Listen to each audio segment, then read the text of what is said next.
What up, y'all? Let's start off with the verse of the day. So I forgot to do it in the other video. Let's go for Isaiah 12:2. Surely God is my salvation. I will trust and not be afraid. The Lord himself is my strength and my defense. He has become my salvation. Trust in God more. That's exactly what I get for that. As long as you have him, you shall not be afraid. That's something I'm still practicing to do. Trust in him and let go of fear. It's just very, something I'm really trying to learn how to do. Anyway, but it's not the holiday. It's not the Christmas holiday anymore, but I still wanted to finish this video.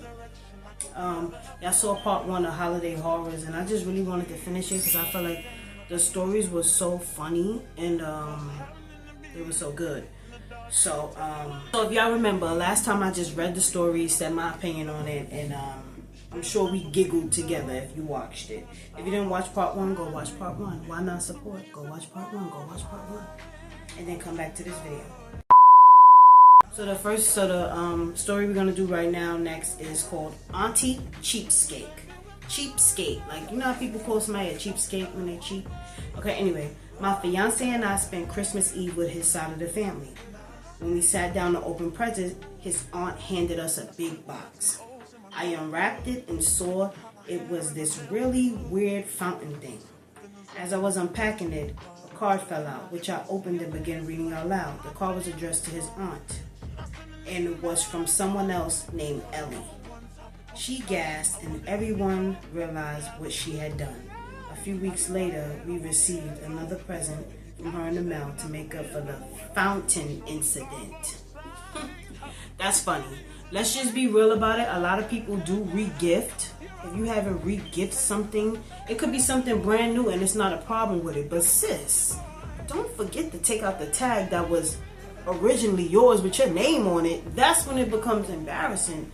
Other than that, it's nothing wrong with regifting. Sometimes you might get something or two of something and you just want to bless somebody else or get something that might better suit for somebody else. I know that content creators regift all the time because they get a lot of PR.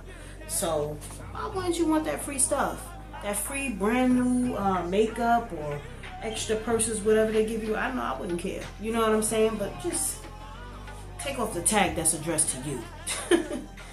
That's why it was embarrassing, I feel like. Because other than that, they wouldn't know. They would have never knew if she didn't leave the tag in there. Next one is called Off-Road Joyride. During winter break, my parents, my parents' boyfriend, and I all drove up to a family ski house for the week. My mom and dad drove ahead of us in their car. My guy and I followed in mine. He was driving. After a few hours, we were getting pretty bored and tired, so I started messing around, trying to initiate a little in-the-car action. But my boyfriend was nervous that my parents would see. So we decided to pull off into a wooded area for a quickie. We drove far enough in so that we were hidden, but we ended up getting stuck in the mud. 2 hours later, my parents called to check on us and we had to explain what happened. Then we walked back to the road to get someone to pull us out.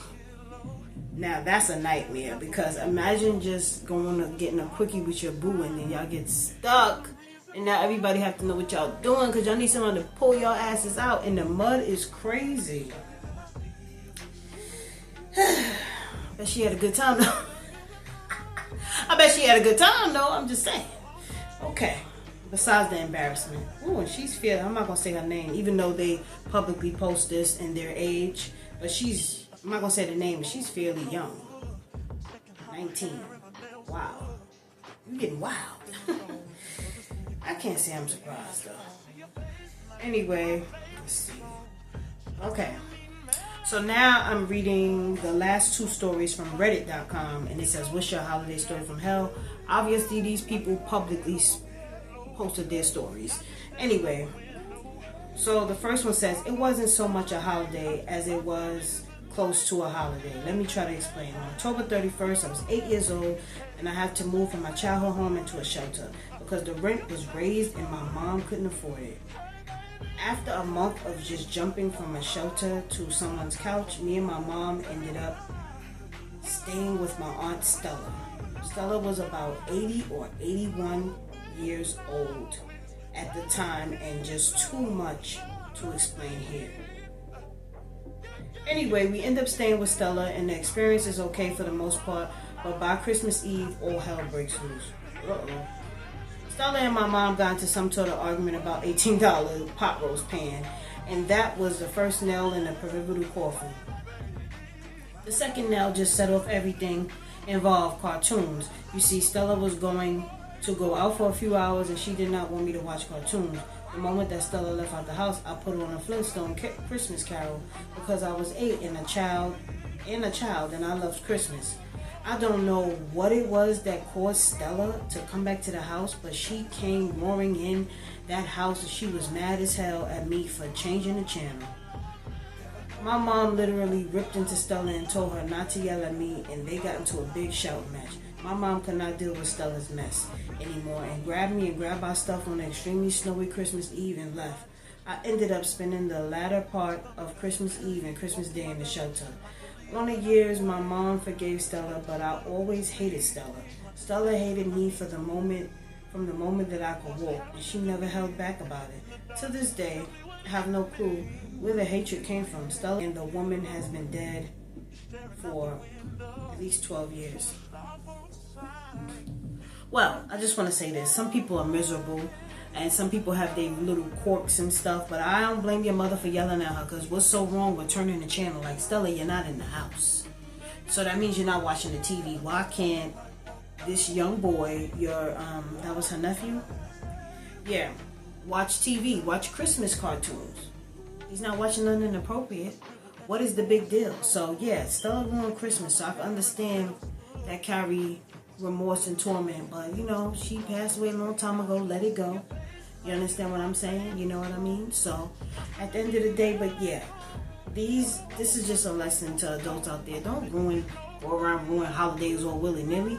These feelings and memories stick with children.